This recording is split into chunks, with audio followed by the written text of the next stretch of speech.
guys, welcome back to my channel. Today I'm going to be talking about how to overcome the fear of taking your kid out of the house. I think as pandemic moms particularly, this can be a real challenge. There's obviously inherent fears around leaving the house in the time that we're in, just with like health and safety. But also if you're like me and you became a mom during this pandemic, you probably don't have a lot of practice with this. And after you've gone a certain amount of time without really having it be the norm to leave your house and run errands and do the things that you need to do, it can be intimidating to start. So that's something that I've been trying really hard to overcome recently, because I realized that we were basically just staying in our house all day, every day, and I was trying to like frantically get things done out of the house during his naps when my husband was home because he works from home, and that wasn't really working for me. So here are all of the things that I've implemented that have helped me make going out of the house with my toddler a very stress-free process relatively. So first I want to talk about preparation, some things that you can do before you actually leave the house in order to get yourself started on the right foot. The first tip that I have is to get your baby or toddler used to riding in the back seat by themselves. This is something Matt and I didn't do for a really long time, like over a year. Somebody would always sit in the back to ride with him while the other person drove. And when I took him out by myself, he would scream in the back seat because he wasn't used to being alone and he was freaked out. So our solution to this was to practice with him when we were both in the car. That way, if it went really, really poorly and we needed to pull over and somebody needed to sit in the back with him, we could do that easily.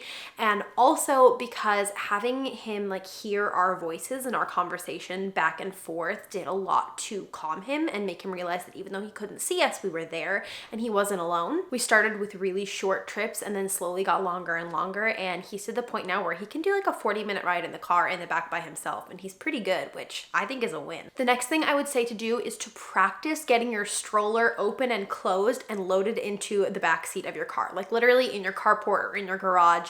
Just open, close, load it in, load it out a couple of times until you get really familiar with the mechanics of it. Because Matt and I had mostly gone places together with Rowan, I would get Rowan and get his diaper bag and get that all situated, and Matt would be the one who would do the stroller. So when I started taking Rowan out by myself, I was like, oh my gosh, like I'm not good at this. Like I knew how to do it because Matt walked me through the steps, but I wasn't comfortable like, okay, latch, pull the bottom open, pull these two things, flip the handle over. Like now I can do it super, super quick because it's muscle memory. So if you practice ahead of time, that just eliminates a layer of stress of like your kid wants to get out of the car, they're maybe yelling in the back and you're trying to get the stroller unfolded.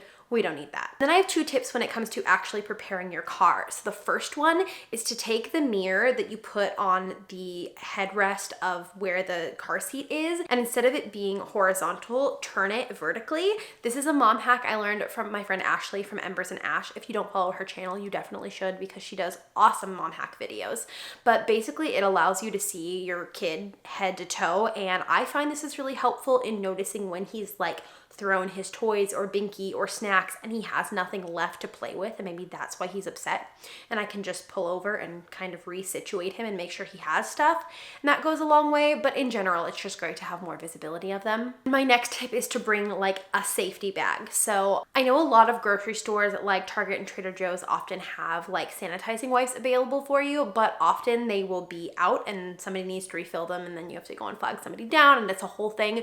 So what I do is I just keep a bag in my car. It's like a reusable tote bag, and it has hand sanitizer, disinfectant wipes, extra disposable masks, and a car seat cover, which I use to put on the shopping cart. That way, even if I'm running out the door and I've forgotten to throw something in my diaper bag, I know that I at least have the basics in the car that are going to make me feel safe about my baby's health, because obviously he can't get vaccinated yet, so I want to be a little bit extra careful. So then talking about things you can do while you're actually in the car, a little background on this. Rowan was a terrible car rider. Like he would scream and scream and scream, hated being in the car. We couldn't figure out what to do. It's gotten better as he's gotten older, just by virtue of him understanding more and me being able to talk to him. But here are a few tips that have helped me keep him entertained in the car. So the first tip is to have a little basket of toys in the car that he only gets to play with on car rides. So they never come into the house, they stay with his car seat, and it makes him feel like he's getting to do something special when we go in the car. And these don't have to be like big toys or anything. They can be like things from the dollar store. The novelty of it and having something different than what he plays with when we're at home has been a big help. I feel like it really helps him stay engaged and like busy, and it helps with the short attention span thing. My next tip is to play children's music and to sing along to it. Again, the sound of your voice is very calming, but like we play Coco Melon in the car, and I would rather listen to a podcast or my music, but he is way more entertained when I play children's music. So sometimes you gotta take one for the team, you know? And then my next tip is to get a silicone snack cup. Our favorite ones are from Pretty Please Teethers. It's basically a little collapsible silicone cup with these flaps in the top so that he can get his hand in to reach in for snacks like puffs or cereal, but they're not gonna spill out if he turns it upside down. The one that we have has a handle, and we actually use the binky clips to attach the handle to him so that if it falls out, he can kind of haul it back up over the side of the car seat. And seriously, I mean, if you have a toddler, you know, snacks are life, but this one's a game changer. Something that we planned for when we kind of started this transition was to start him out with shorter car rides. So things like the library, the grocery store, the post office, things that were within 10 minutes of our house. I would practice doing that with him one-on-one first, and then we slowly did longer and longer car rides, and that was a really good way to get him used to it. Then when you get to where you're actually going, if you feel like you're kind of pushing the limits just with the drive in the beginning, consider drive up. You can do like a drive up grocery order at Target and they'll bring it out to your car. I think a lot of places have drive up now because of everything that's been going on. So that's definitely a resource you can consider using. If you're doing a smaller trip and you only need 10 or fewer items, I would recommend bringing your stroller into the store and using the basket underneath as your grocery cart instead of having a cart with your kiddo sitting in it, because if your kid is anything like mine, they will try to climb out, and it's easier to just have them contained and to have them in a space that they're familiar with already. And if you are doing a bigger trip and you need a whole cart and you want both of your hands, I would definitely consider baby wearing. Again, if you have a newborn, I always suggest the Solly baby wrap. I think it's absolutely the best one for small babies.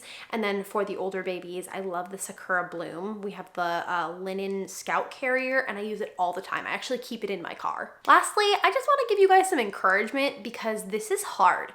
And I often catch myself feeling like this shouldn't be that hard. People do this all the time. But people have done this all the time for years and years and years in like a normal world atmosphere, and that is not what we are in right now. And pandemic moms have been through a lot, and we're dealing with some really unique challenges. And like I said, like for me, taking Rowan out of the house for the first 6 months, like really wasn't even an option. Like we were in lockdown, like do not leave your house unless it's absolutely essential, like legally. And so I didn't get that practice. I didn't get to ease into it when he was a sleepy newborn and would sleep in his car seat. So if you're with me, first of all, you're not alone. I'm struggling with you. Second of all, I think you're doing a great job, even just by watching this video and trying to figure out ways to make it work for you. Like that's awesome. And you've got this. Honestly, even if it's running into the store for milk for 15 minutes and your kid is screaming their head off, like at the end of the 15 minutes, you can get back in your car and go home, and then it's over. I think sometimes I lose sight of that, and it just feels like it's never going to end and it's never going to be normal. And eventually it will. Practice makes perfect. And I hope that this video helped with that. So thank you guys so much for watching. I love you a lot, and I can't wait to see you in the next one. Bye.